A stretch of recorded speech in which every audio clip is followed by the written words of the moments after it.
बंधु माने आजिर एही भिडियोटी धनु राशि पाई बहुत बेसी गुरुत्वपूर्ण अछि।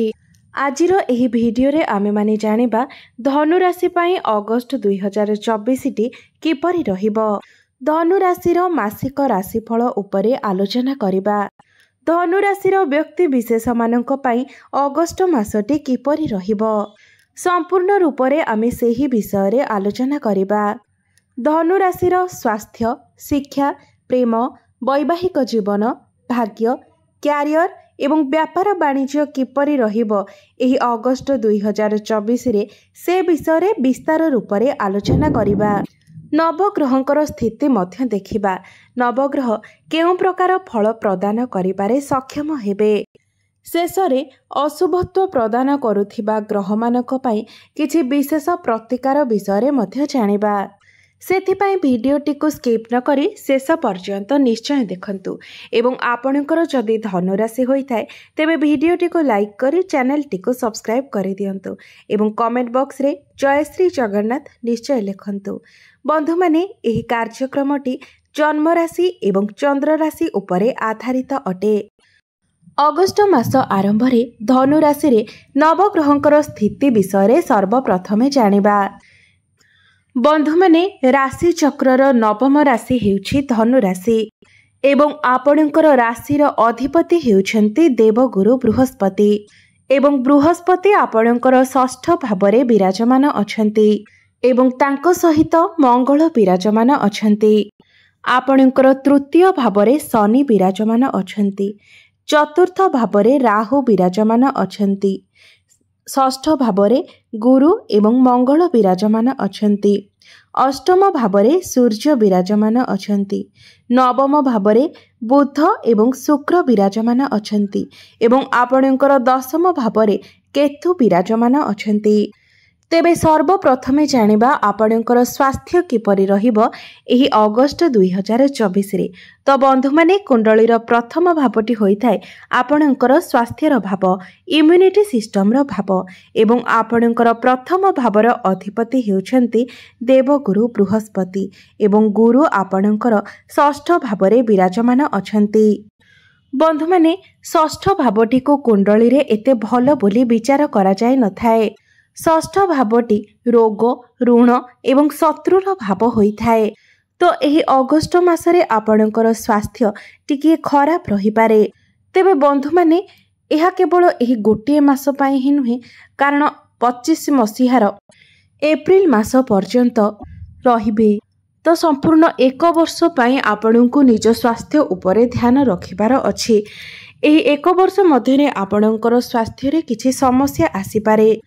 पेट जनित समस्या देखा दे पारे, गैस भली समस्या, बदहजमी भली समस्या एवं मोटापण मध्य आपणଙ୍କର बढ़ी जाय पारे। लिवर संबंधित समस्या मध्य देखा दे पारे। तो एथि प्रति आपण टिके ध्यान देबे। आपणଙ୍କର इम्यूनिटी सिस्टम वीक होई पारे। समय समय थंडा ज्वर भली समस्या मध्य देखा दे पारे। एबे आसंतु जानिबा आपणकर शिक्षा क्षेत्र किपरि रहिबो एही अगस्त 2024 रे। बंधु माने कुंडलीर पंचम भावटी होइथाय शिक्षार भाव एवं आपणकर पंचम भावर अधिपति हेउछन्ति मंगल देव एवं मंगल आपणकर षष्ठ भावरे विराजमान अछन्ति। मात्र 26 अगस्त को मंगल आपणकर सप्तम भाव को चलन करिवे। बंधु माने आपणकर षष्ठ भावरे मंगल एवं गुरु एकत्र विराजमान अछन्ति। 25 अगस्त पूर्वरु आपणकर पाठ पढ़ा भल रही न पारे। आपणकर माइंड डाइवर्ट होई पारे, मन विचलित होई पारे, आपणकर मन ऑनलाइन आड़कू जाई पारे। आपण मोबाइल अधिक व्यवहार करि पारंती, अधिक भ्रमण मध्य करि पारंती, जहा फल रे आपणकर पाठ पढ़ारे समस्या देखा देबो। मात्र 26 अगस्त परे मंगल जेतेबेले आपणकर सप्तम भाव को चलन करिवे सेतेबेले आपणकर पाठ पढ़ार स्थिति बहुत भल रहिबो। 25 अगस्त परे जदि आपणकर कोनोसी एग्जाम अछि तेबे सेथिरे मध्य आपण कृतकार्य हेबे। आपण जदि निजर पाठ पढ़ा को नेकी कोनोसी डिसिजन नेबा पई चाहुछंती, उच्च शिक्षा करिबा पई जाउछंती किंबा एडमिशन नेबा पई चाहुछंती तेबे 26 अगस्त परर समय आपणक पाई भल रहिबो। 26 ଅଗଷ୍ଟ ପରେ ଆପଣଙ୍କର ମନ ପାଠ ପଢ଼ାରେ ଲାଗିବ। ଧୀରେ ଧୀରେ ଆପଣଙ୍କର ପାଠ ପଢ଼ାରେ ଉନ୍ନତି ଆସିବ। ଏବେ ଆସନ୍ତୁ ଜାଣିବା ଆପଣଙ୍କର ପ୍ରେମ ଜୀବନ କିପରି ରହିବ ଏହି ଅଗଷ୍ଟ 2024ରେ। ତ ବନ୍ଧୁମାନେ, କୁଣ୍ଡଳୀର ପଞ୍ଚମ ଭାବଟି ଶିକ୍ଷାର ଭାବ ହେବା ସହିତ ପଞ୍ଚମ ଭାବଟି ମଧ୍ୟ ହୋଇଥାଏ ଆପଣଙ୍କର ପ୍ରେମ ଜୀବନର ଭାବ ଏବଂ ସନ୍ତାନର ଭାବ। ଏବଂ ଆପଣଙ୍କର ପଞ୍ଚମ ଭାବର ଅଧିପତି ହେଉଛନ୍ତି ମଙ୍ଗଳ, ଯିଏକି ଆପଣଙ୍କର ଷଷ୍ଠ ଭାବରେ ବିରାଜମାନ ଅଛନ୍ତି। ବନ୍ଧୁମାନେ, ଆପଣଙ୍କର ଷଷ୍ଠ ଭାବରେ ଆପଣଙ୍କର ରାଶିର ଅଧିପତି ଏବଂ ପଞ୍ଚମ ଭାବର ଅଧିପତି ଏକତ୍ର ଅଛନ୍ତି, ଯାହାଫଳରେ ଆପଣଙ୍କର ଭଲ ପାଇବା କ୍ଷେତ୍ର ତ ଭଲ ରହିବ। ଷଷ୍ଠ ଭାବରେ ରହିଲେ ମଧ୍ୟ ଆପଣଙ୍କର ମଧ୍ୟରେ ଭଲ ପାଇବା ବଢ଼ିବ। ପରସ୍ପର ମଧ୍ୟରେ ଅଣ୍ଡରଷ୍ଟାଣ୍ଡିଂ ଭଲ ରହିବ।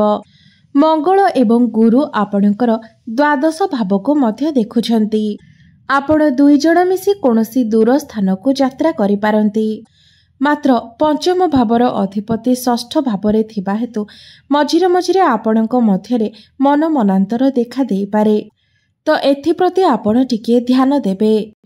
ଏବେ ଆସନ୍ତୁ ଜାଣିବା ଆପଣଙ୍କର ବୈବାହିକ ଜୀବନ କିପରି ରହିବ ଏହି ଅଗଷ୍ଟ 2024ରେ। ତ ବନ୍ଧୁମାନେ, କୁଣ୍ଡଳୀର ସପ୍ତମ ଭାବଟି ହୋଇଥାଏ ଆପଣଙ୍କର ବୈବାହିକ ଜୀବନର ଭାବ, ଆପଣଙ୍କ ଜୀବନ ସାଥୀଙ୍କର ଭାବ ଏବଂ ଆପଣଙ୍କ ସପ୍ତମ ଭାବର ଅଧିପତି ହେଉଛନ୍ତି ବୁଧ ଦେବ ଏବଂ ବୁଧ ଆପଣଙ୍କର ଭାଗ୍ୟସ୍ଥାନ ଅର୍ଥାତ୍ ନବମ ଭାବରେ ବିରାଜମାନ ଅଛନ୍ତି। ବନ୍ଧୁମାନେ, ଆପଣଙ୍କର ନବମ ଭାବରେ ବୁଧ ଏବଂ ଶୁକ୍ର ଏକତ୍ର ବିରାଜମାନ ଅଛନ୍ତି। ଏହି ମାସରେ ଆପଣଙ୍କର ବୈବାହିକ ଜୀବନ ସର୍ବୋତ୍ତମ ରହିବ। ଆପଣଙ୍କର ଲାଇଫ୍ ପାର୍ଟନରଙ୍କର କ୍ୟାରିୟରରେ ଗ୍ରୋଥ୍ ଆସିବ। ତାଙ୍କର ଭାଗ୍ୟରେ ଉନ୍ନତି ହେବ। ପୂର୍ବରୁ ଆପଣଙ୍କ ମଧ୍ୟରେ ଯଦି କୌଣସି ସମସ୍ୟା ଥିଲା, ବୈବାହିକ ଜୀବନରେ କିଛି ସମସ୍ୟା ଥିଲା, ତେବେ ସେସବୁ ସମସ୍ୟାର ସମାଧାନ ହୋଇଯିବ। ଆପଣ ଦୁଇ ଜଣ ମିଶି କୌଣସି ପ୍ଲାନିଂ କରିପାରନ୍ତି। ପାରିବାରିକ ସୁଖ ଆପଣଙ୍କୁ ପ୍ରାପ୍ତି ହେବ।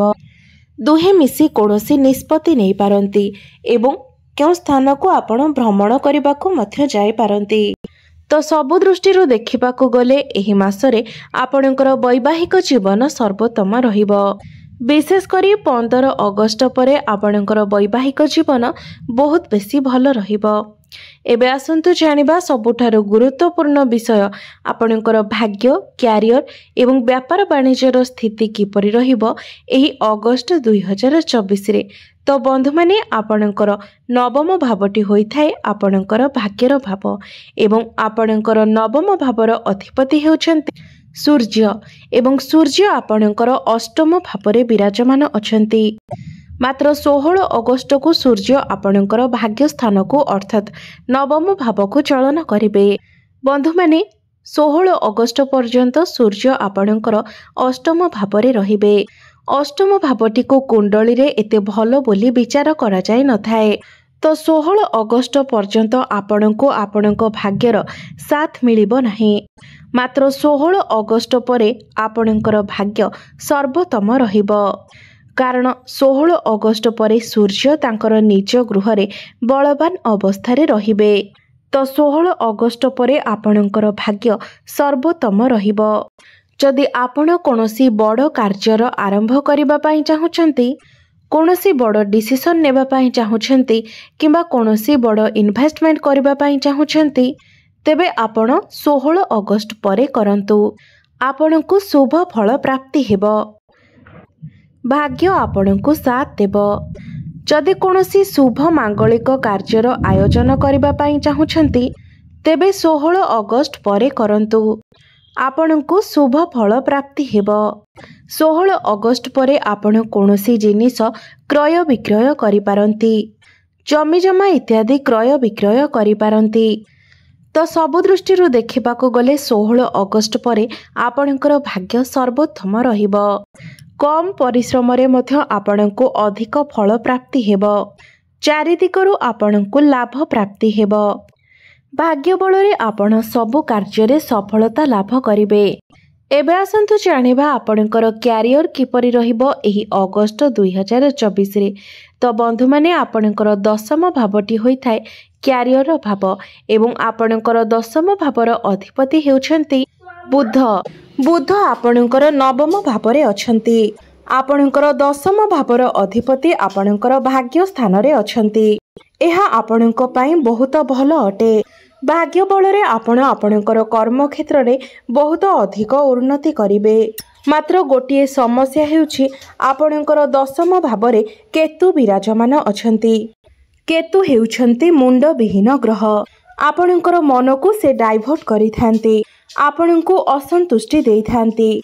तो आपण जेते भी भल कार्य करिथांतु सेथिरे किछि ना किछि कमी बाहरी थाए। कौनसी ना कौनसी व्यक्ति आपणको कार्य रे कमी बाहर करिवे। तो यह केवल अगस्ट मास पई ही नुहे, आगामी 1 वर्ष पर्यंत केतु आपणकर दशम भाव रे रहिबे। आपणकर काम कार्य को नेकी आपणको मन रे असंतुष्टि देखा देई पारे। समय समय आपणकर मन काम कार्य रे लागि न पारे। मात्र बुध आपणकर भाग्य भाव रे थिबारु शुक्रଙ୍କ सहित थिबारु आपणकर कम्युनिकेशन स्किल भल रहिबो। आपणकर काम कार्य भल रहिबो। आपणकर टार्गेट मध्य पूर्ण होइजिबो। मात्र केतु मध्य तांकर कार्य करिवे, जहा फल रे कर्म क्षेत्र रे आपणकर काहा सहित आर्गुमेंट होई पारे। एही सब प्रति आपण टिके ध्यान देबे। तो सब दृष्टि देखा गले एही मासरे आपणकर क्यारियर 50% भल रहुछि। मात्र केतुंको पई आपण उपाय अवश्य करंतु। उपाय आमे वीडियो शेष रे जानिबा। एबे आसंतु जानिबा आपणको व्यापार वाणिज्य किपरि रहिबो एही अगस्त 2024 रे। तो बंधु माने कुंडलीर सप्तम भावटी होई थाए व्यापार वाणिज्यर भाव एवं आपणकर सप्तम भावर अधिपति बुध आपणकर नवम भावरे अछंती एवं शुक्रଙ୍କ सहित अछंती। एही मासरे आपणकर व्यापार वाणिज्य बहुत भल रहिबो। चारि दिगरु आपणको लाभ प्राप्ति हेबो। व्यापार रे उन्नति देखाजिबो। आपणकर डेली इनकम रे वृद्धि आसीबो। रोजगार रे उन्नति आसीबो। आपण कोनोसी नूतन व्यापार मध्य आरंभ करि पारंती। स्टेशनरी दुकान जहार अच्छी से माननको शुभ फल प्राप्ति हेबो। पार्लर, होटेल, इलेक्ट्रोनिक्स दुकान एही सब क्षेत्र रे मध्य शुभ फल प्राप्ति हेबो। आपणकर फाइनेंशियल ग्रोथ हेबो। आपणकर इनकम रे मध्य ग्रोथ हेबो। तो एही मासरे आपणकर व्यापार वाणिज्यर स्थिति बहुत भल रहिबो। एबे आसंतु जानिबा किछि उपाय विषय जो उपाय गुड़िक करबा द्वारा एही मासरे जहाँ भी किछि अशुभत्व रहुछि ताहार खंडन होई पारिबो। तो आपणकर लग्नर अधिपति बृहस्पति दुर्बल अवस्था थिबा हेतु आपण प्रत्येक दिन गुरुंकर बीज मंत्रर जप करंतु। ओम ग्राम ग्रीम ग्रोम सह गुरवे नमः। एही मंत्र को आपण प्रत्येक दिन 108 थर जप करंतु एवं प्रत्येक गुरुवार दिन आपण कदली गछ मूल रे हळदी मिश्रित जल अर्पण करंतु। आपणको शुभ फल प्राप्ति हेबो। राहु एवं केतुंकर प्रतिकार पाई आपण प्रत्येक दिन कला कुकुर को खाइबाकू दियंतु एवं पक्षी मानकू दाना पानी खाइबाकू दियंतु एवं प्रत्येक दिन आपण हनुमान चालीसार पाठ करंतु। आपणकर समस्त समस्यार समाधान होइजिबो। भाग्य